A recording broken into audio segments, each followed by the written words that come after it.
San Juan City Mayor Francis Zamora. Kaya pala dito sa San Juan yung mga painting niya, ang tataas eh.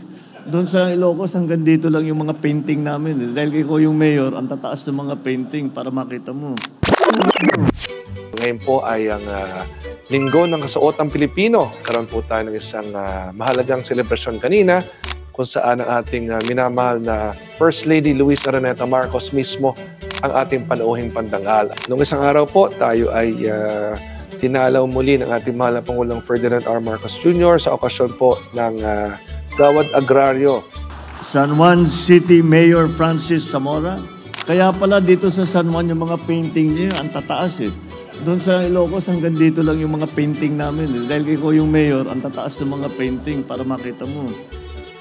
Happy birthday once again, President Ferdinand R. Marcos Jr. Maraming salamat po sa lahat ng ginagawa ninyo para sa lungsod ng San Juan, para po sa Metro Manila at ganoon din po para po sa bansang Pilipinas.